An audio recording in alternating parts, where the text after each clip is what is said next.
اردو برائے جماعت نہم. حسن ترتیب. عنوانات مصنفین یا شعراء. حصہ نثر. 1. ہجرت نبوی صلی اللہ علیہ وآلہ وسلم مولانا شبلی نعمانی. 2. مرزا غالب کے عادات و خصائل مولانا الطاف حسین حالی. 3. کاہلی سر سید احمد خان. 4. شاعروں کے لطیفے مولانا محمد حسین آزاد. 5. نصوح اور سلیم کی گفتگو ڈپٹی نذیر احمد دہلوی. 6. پنچایت منشی پریم چند. 7. آرام و سکون سید امتیاز علی تاج. 8. لہو اور قالین مرزا ادیب. 9. امتحان مرزا فرحت اللہ بیگ. 10. ملکی پرندے اور دوسرے جانور شفیق الرحمان. 11. قدر ایاز کرنل محمد خان. 12. حوصلہ نہ ہارو آگے بڑھو منزل اب کے دور نہیں. Punjab curriculum and text book board Lahore. حصہ نظم. 13. حمد مولانا الطاف حسین حالی. 14. نعت امیر مینائی. 15. برسات کی بہاریں نذیر اکبر آبادی. 16. پیوستہ رہ شجر سے امید بہار رکھ علامہ محمد اقبال. حصہ غزل. 17. ہستی اپنی حباب کی سی ہے میر تقی میر. 18. رخ و زلف پہ جاں کھویا کیا خواجہ حیدر علی آتش. 19. دل ناداں تجھے ہوا کیا ہے مرزا اسد اللہ خان غالب. 20. لگتا نہیں ہے دل میرا اجڑے دیار میں بہادر شاہ ظفر. 21. فرہنگ. امیر مینائی 1832 تا 1900. منشی امیر مینائی نصیر الدین حیدر شاہ عود کے عہد میں لکھنؤ میں پیدا ہوئے. آپ کے والد کا نام مولوی کرم محمد تھا. آپ حضرت مخدوم شاہ مینا لکھنوی رحمۃ اللہ علیہ کی اولاد سے تھے، اسی لیے اپنے نام کے ساتھ مینائی لکھتے تھے. آپ نے اپنی ابتدائی تعلیم مفتی سعد اللہ رام پوری سے حاصل کی. بعد ازاں تعلیم کی تکمیل کے لیے علماء فرنگی محل کے مدرسے میں داخل ہوئے. منشی مظفر علی اسیر سے شاعری میں اصلاح لی. کم عمری ہی میں شاعری میں بلند مقام حاصل کر لیا. ابھی آپ کی عمر 20 سال تھی کہ نواب واجد علی خان نے اپنے دربار میں طلب کیا اور کلام سنا. 42 سال رامپور کے نواب یوسف علی خان اور نواب کلب علی خان کے استاد رہے. آخری زمانے میں نواب مرزا داغ نے انہیں حیدرآباد بلوایا. وہاں جاتے ہی بیمار ہو گئے اور اسی بیماری کے دوران میں انتقال ہوا.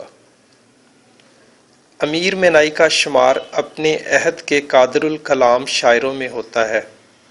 انہوں نے تمام اصناف میں شاعری کی مگر غزل اور نعت کی طرف زیادہ رجحان رہا.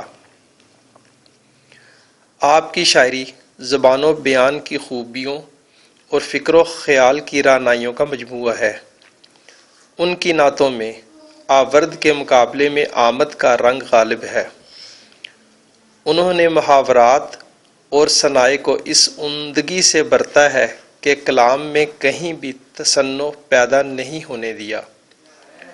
انہوں نے الفاظ و تراکیب کا استعمال بھی محتاط ہو کر کیا ہے اور حتی الامکان سادگی اور روانی کا پہلو پیش نظر رکھا ہے. ان کی نعتوں میں درد و اثر اور سوز و گداز کی عمدہ مثالیں ملتی ہیں. ان کی تصانیف میں دو عشقیہ دیوان، مرات الغیب، صنم خانہ عشق اور ایک نعت یا دیوان محمد خاتم النبیین صلی اللہ علیہ وسلم شامل ہیں۔ انہوں نے شاعروں کا ایک تذکرہ انتخاب یادگار کے نام سے مرتب کیا۔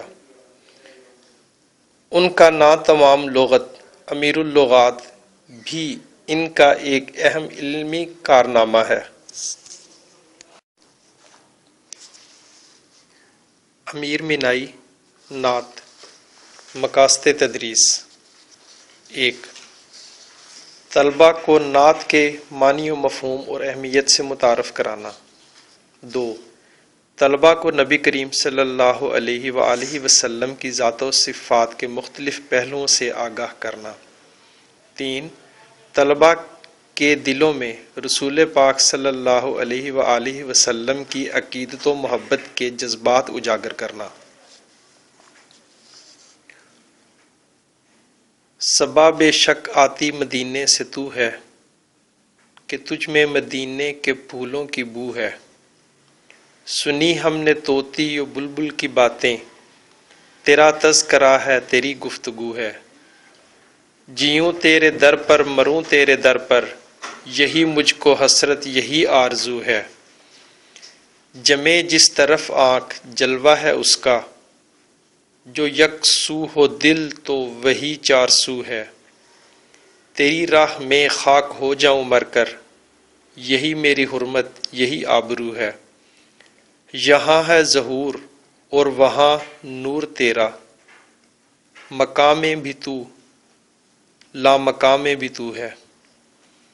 جو بے داغ لالا جو بے خار گل ہے، وہ تو ہے وہ تو ہے وہ تو ہے وہ تو ہے۔ محمد خاتم النبیین صلی اللہ علیہ وسلم۔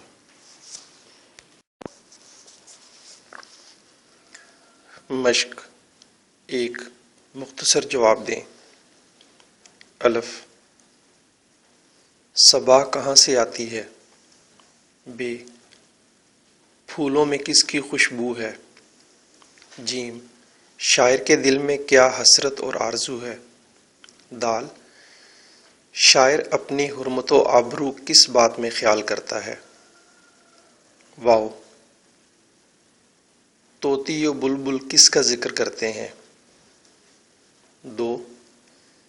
اس نعت میں ردیف کیا ہے؟ 3. اس نعت کے قافیے اپنی کاپی میں لکھیں۔ 4. نعت کا مرکزی خیال تحریر کریں۔ 5. لالے کے بے داغ اور گل کے بے خار ہونے سے کیا مراد ہے؟ 6. کالم الف میں دیے گئے الفاظ کو کالم بے کے متعلقہ الفاظ سے ملائیں۔ کالم الف: صبا، طوطی، تذکرہ، جیوں، حسرت، یکسو، حرمت، ظہور، مکاں۔ کالم بے: لامکاں، نور، آرزو، چارسو، آبرو، مروں، گفتگو، بلبل، بو۔ 7. نیچے دیے گئے اشارات کی مدد سے نعت کا خلاصہ لکھیں۔ صبا کا مدینے سے آنا، طوطی و بلبل اور رسول پاک صلی اللہ علیہ وآلہ وسلم کا تذکرہ، در رسول صلی اللہ علیہ وآلہ وسلم پر مرنے جینے کی آرزو، ہر طرف اسی کا جلوہ، خاک مدینہ باعث حرمت، مقام و لامقام میں اسی کا نور و ظہور، بے داغ لالا اور بے خار گل۔ 8. اعراب کی مدد سے تلفظ واضح کریں۔ طوطی و بلبل، تذکرہ، گفتگو، حرمت، آبرو، ظہور۔ داغ لالا، خار گل، سرگرمیاں: 1. بچوں کے درمیان نعت خوانی کا مقابلہ کرایا جائے۔ 2. آپ اپنی پسندیدہ نعت اپنی کاپی پر لکھیں اور استاد صاحب کو دکھائیں۔ 3. طلباء سے امیر مینائی کی اس نعت کو درست آہنگ کے ساتھ جماعت کے کمرے میں پڑھوائیں۔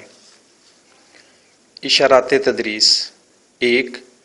طلباء کو بتائیں کہ نعت ایسی نظم کو کہتے ہیں جس میں نبی کریم صلی اللہ علیہ وآلہ وسلم کی تعریف و توصیف بیان کی گئی ہو۔ 2. اردو شاعری میں نعت کی روایت اور اہمیت کو مختصر طور پر بیان کریں۔ 3. ہر بچے سے درست تلفظ کے ساتھ نعت کی قرأت کرائی جائے۔